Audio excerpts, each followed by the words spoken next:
देखिए, मैंने कहा ना, खित्ता पीर पंचाल के लोगों के लिए और खासकर मेरे नौशहरा कॉन्स्टिट्यूंसी के लोगों के लिए एक बहुत फख्र की बात है।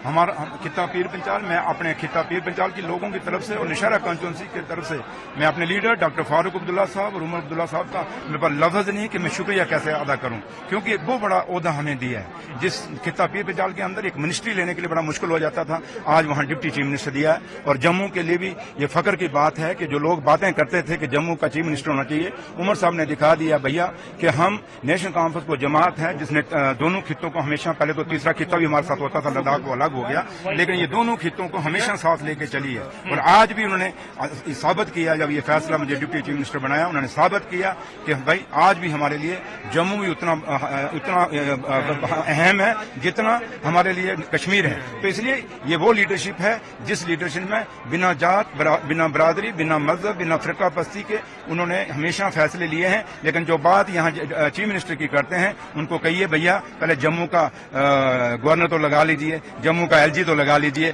फिर दूसरों को डिक्टेट दीजिए, फिर दूसरों को बातें सुनाइए। Thank you.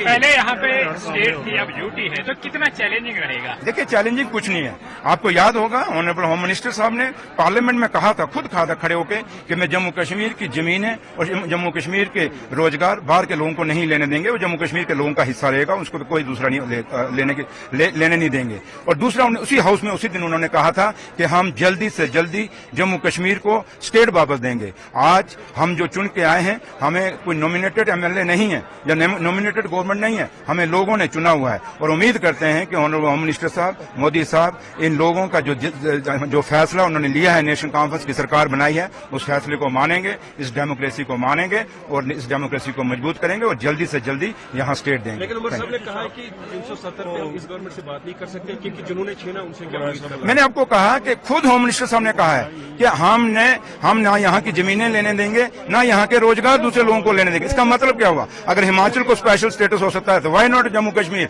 अगर बिहार वाले आज स्पेशल स्टेटस मांग रहे हैं तो जम्मू कश्मीर के पास तो पहले ही था। तो इसलिए इसमें कोई नई चीज हम नहीं कर रहे, यही सरकार खुद लोगों को दे रही है। तो लिहाजा हम तवक्को, उमर साहब ने जो कहा ठीक कहा, और वो हमारे लीडर हैं, उसी में हम भी। स्टेटहुड का एक पर्टिकुलर टाइम है, कितनी उम्मीद रखेंगे? मैंने कहा कि अब सरकार बन गई है, आज ओथ ले गई है, अब फैसला दिल्ली वालों ने करना, क्योंकि उनका वादा है। अब देखते हैं वो कितना वादा निभाते हैं। आपकी प्रायोरिटीज क्या रहेंगी?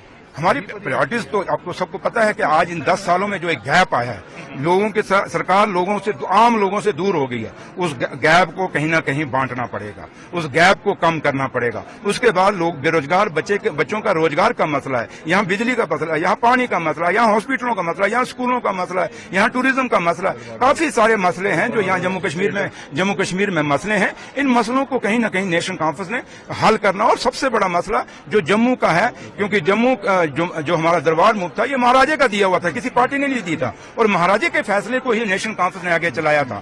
तो इसलिए जो दरबार मुंह है हमारा, क्योंकि हमारे दरबार बंद होने से जम्मू की इकॉनमी को बड़ा फर्क पड़ा है, और हम जल्दी से जल्दी उसको कोशिश करेंगे कि दरबार मुंह दोबारा चालू हो, क्योंकि जम्मू की इकॉनमी को जिंदा रखना है, जम्मू के व्यापारियों को जिंदा रखना है, जम्मू के होटलों को जिंदा रखना है।